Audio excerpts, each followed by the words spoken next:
you need your guide until the end. So, dear guests, as I said before, we're gonna start visiting Ephesus from the top gate to the bottom gate, and we're not climbing back uphill.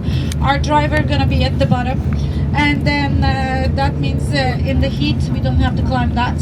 So that means we're not gonna be coming back to where we started. I didn't delete the other. Ladies and gentlemen, in Ephesus, your safety is more important to me than anything else.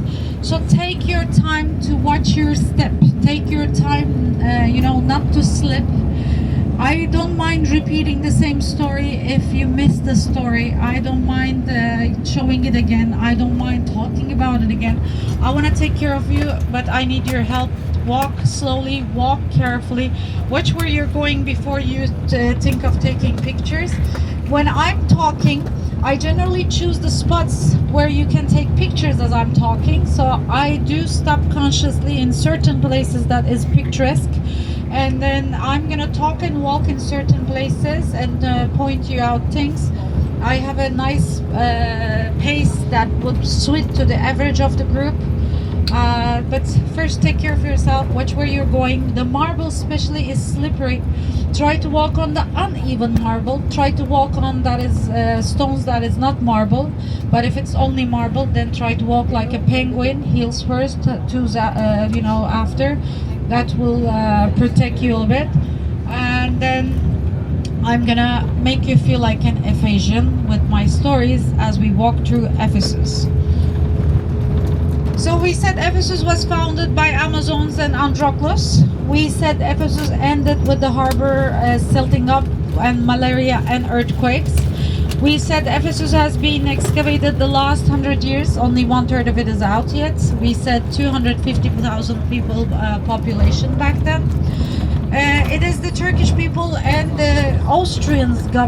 Austrians are taking part of the excavations because we need more archaeologists. There's so many ancient sites in Turkey that we do appreciate help, and Austria has a group of people that is called the Society of Lovers of Ephesus.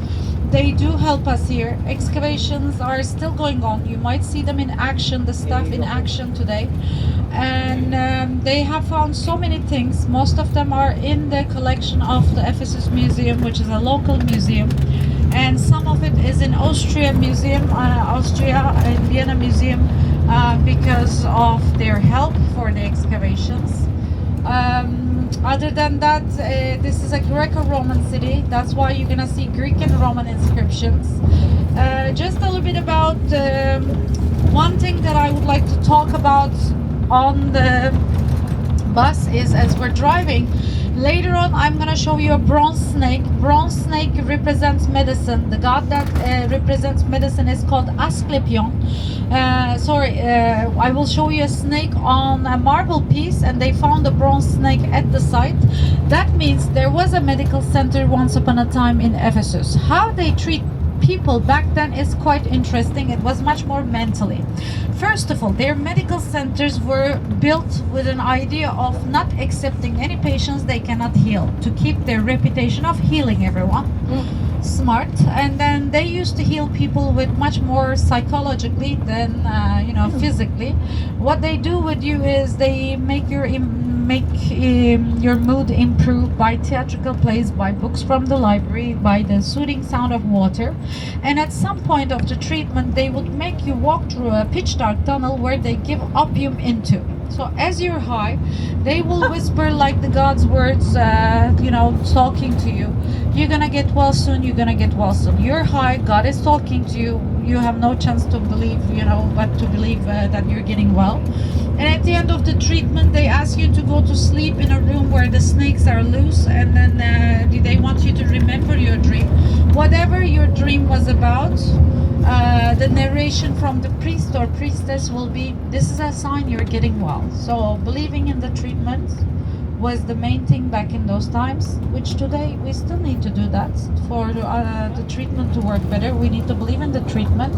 So that's how it started back in those times. This is one of the stories I wanted to cover in the AC, in the shade, but I'm going to show you where that snake symbol is as we walk through Ephesus. We're gonna pass in front of the statue of Mary again. I'm hoping everyone got to use the restrooms in Virgin Mary's house. The next restroom will be available at the end of our visit at Ephesus or at the lunch place. And I think we're gonna enjoy lunch more at the end of this walk better, so we don't need to come back to this area.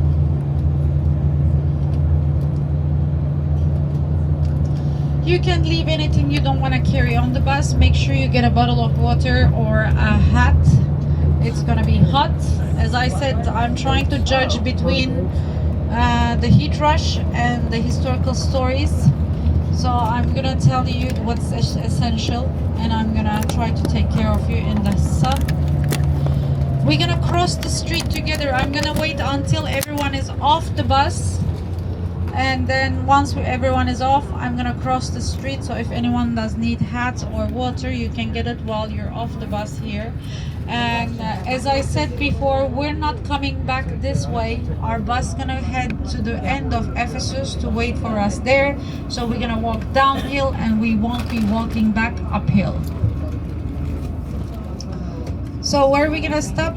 The guy sells hats and water if you need something like that. If not, please wait for me to cross the street, and once we cross the street, we're gonna go through the ticket booths, and then I'll tell you the story. Let's go.